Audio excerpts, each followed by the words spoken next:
Hi guys, how's it going? Welcome back to my YouTube channel. This is Sunny.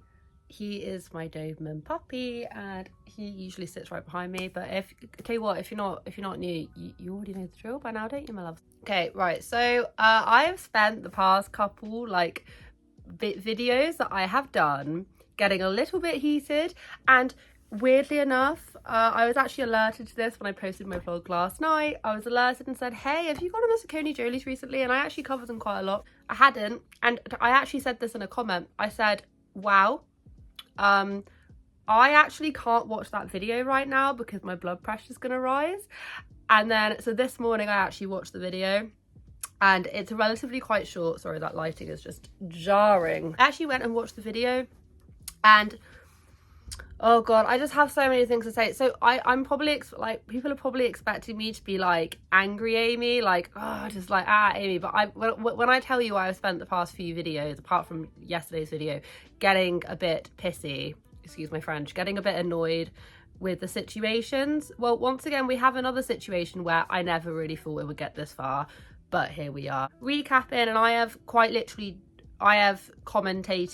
pretty much most of what the SACCONEJOLYs have been doing for like the past year. So I have a SACCONEJOLY playlist if you want to go check that out. What has happened, obviously Edie, transgender daughter, they have exploited her for all it's worth the whole entire way. They exploited the fact that she is transgender, they exploited the fact that she's changed her name, they exploited the fact that she said goodbye to her old name, they've exploited how she used to look versus what she looks like now, even though in an interview that Anna actually did with Edie says that she doesn't like seeing pictures of her former self or anything like that yet. And even in that thumbnail, it was like a before and after. Like these parents know exactly what they're doing. Anyway, try and not get heated, Amy. So it's obviously like super sad. All of this has been going on. As well as that, you have Anna, who has now started using Edie more and more.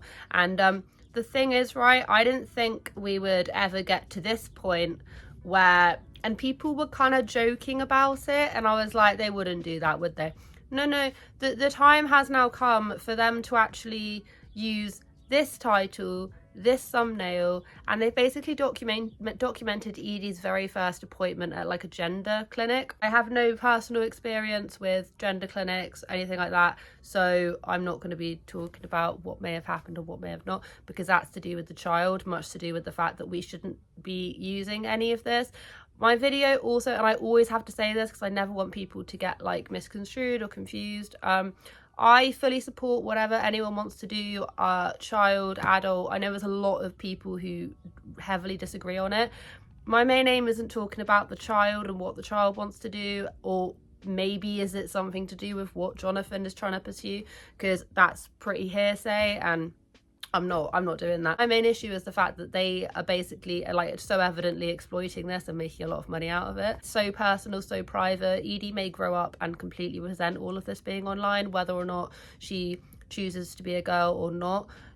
No matter what avenue you choose, she may extremely resent her parents and everyone for doing this to her and documenting it. One thing really did stand out to me in the fact that, and I caught this, and I suppose it's a sneaky suspicious moment. They were walking, this is in no particular order either, I'm just going off of memory, but they basically started, like, they were walking to the clinic. Anna, like, picture this for a minute. Anna is basically filming Edie walking quite hesitantly, like she looks quite hesitant, pans around, and Jonathan has his little phone out, blatantly doing a story or a TikTok or something, and as soon as the camera pans round, Jonathan like retracts it, and I'm just like, what the hell? How Truman-y show. Aww. Why? Don't be scared. It's the next one. So can you imagine being a child walking and your mum is looking down at you like this, and then your dad is literally doing this, like slyly to the side? I don't even know if the kid even knew if she was being filmed in that moment, and that is so weird, like so weird. Both parents aren't actually concentrating on their child in that moment, they're concentrating on getting footage, which is exactly the reason why I say that this is all like the only thing they're caring about is the money. They're not putting anything aside to the fact that their child may be incredibly uncomfortable with this. Also, when they were in there, she even turned around and said that she was like nervous or something along those lines. How are you feeling? Scared. Don't be scared. At the very beginning, also, Anna said, oh, we're going to go to the first appointment, and Edie looked at her and she went, like, is there more? Is there going to be multiples? And she said, well, yeah. And Edie looked extremely confused. It's like she hadn't quite grasped what this whole thing is. And I'm not questioning whether or not she wants to do this or whether or not, but I'm just saying that she seemed confused. Like, and that's not me springing things out of thin air. Like, I'll play the audio. It sounded like a child that was really quite confused. Going into London for Edie's first gender therapy appointment. First? Yeah. So it begins the journey. Multiple. Yeah. Really? Yeah. There is. But it's a good thing. Okay. Because it will be really nice. What if it snows every time we go? Yeah, that would be To bring annoying. back- Oh, also say as well is that what I was just saying about the whole like camera thing panning around, when they were actually sitting there waiting to go into the appointment, Jonathan is like there blatantly editing or something on his phone, not present, not taking in what's happening because he's too bloody focused on what the hell he's doing on his phone. He's probably editing the little footage that he got. Like, I haven't checked his TikToks, but I can imagine that's probably what they're doing. It's like both of them were just so heavily focused on what's going on. And then after the actual appointment, thank God they didn't actually show the appointment. They had a little bit of self-control there. They literally put a camera in her face and were just quizzing her and just quizzing and just being like da da da. And I'm sorry, she looked really, really uncomfortable. Like, Was it good? You feel good? Thumbs up or thumbs down or in the middle? Okay. Nervous about this kind of stuff shouldn't be put on the internet. And I said this about every single one of their sort of like milestone videos that they do with Edie.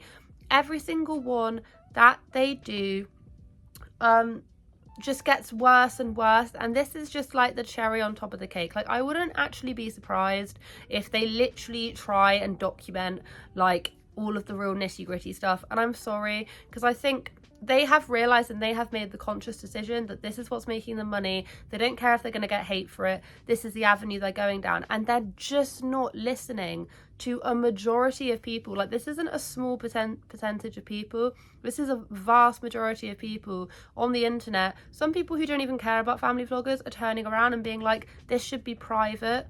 Like, it's such a personal thing, like one of the most personal things that you could go through, and your parents are deciding to make money off of it. They then also took her to Disney after, as if this would somehow like make it better. I mean, to be fair, to be honest with you, like, I am going to be honest with you right now.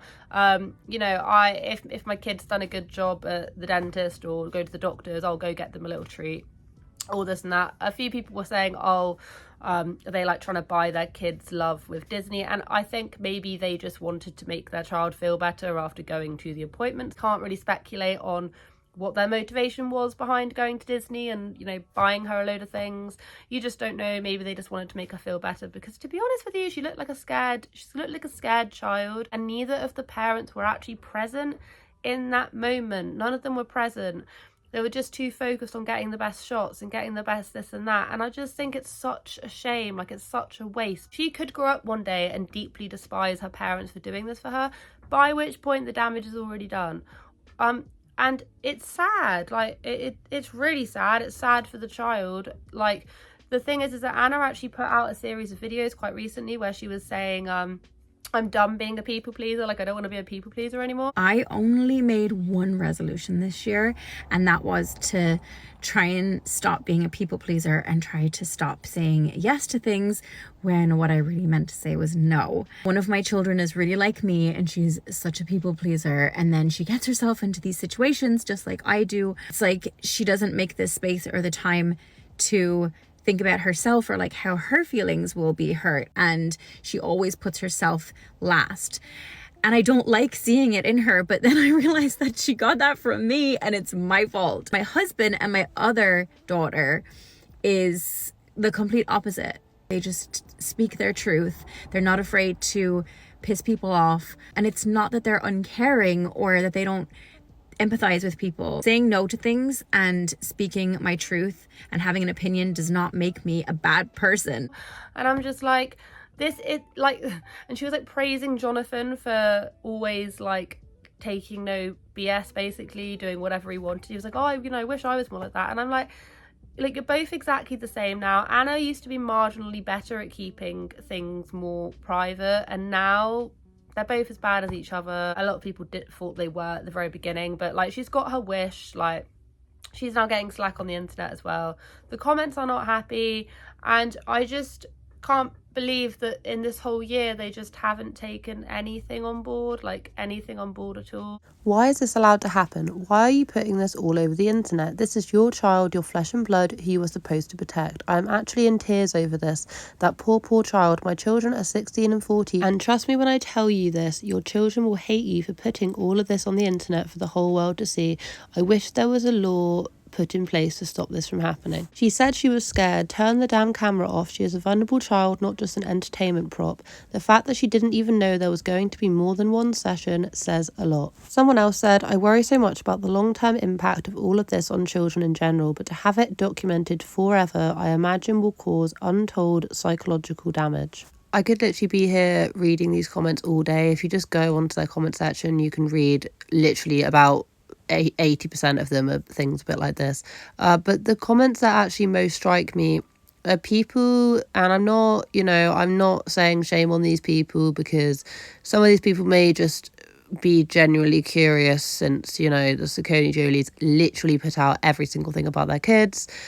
Some people feel like they're entitled to know, or they're actually just giving unsolicited opinions. There's a lot of people talking about, oh, well, could the child be gay? And can you imagine just being a child and having people say that kind of stuff before you've even thought about that? Like, this is the kind of stuff that this kind of content brings out. Questions asking about a child's sexuality and all of that. And it's like, this is just ridiculous. And they don't care. They won't delete any of these comments. Nothing the matter with being however sexual you want to be. I don't care, but I think it matters in the fact that this is a very small child. This is an 8-year-old, and people are over here discussing whether or not they're gay or whether or not this and that, and they're too young to consent to it, and it makes me so sad, honestly. And time's gonna tell when that child gets older, like I've already said. Time's gonna tell whether or not she actually resents her parents or not. That's then going to be on them, and then they're then going to have to live with that for the rest of their lives. And poor child, because all of this has just been put all over the internet. Anyway, breathe. Oh my gosh, I needed to get that out. I saw it and it's just not fun times. It's just not fun times. Not fun times over there. But anyway, I hope you guys have a wonderful day wherever you are in this world. Take care of each other, take care of yourselves, and I'll catch up with you guys in the next video.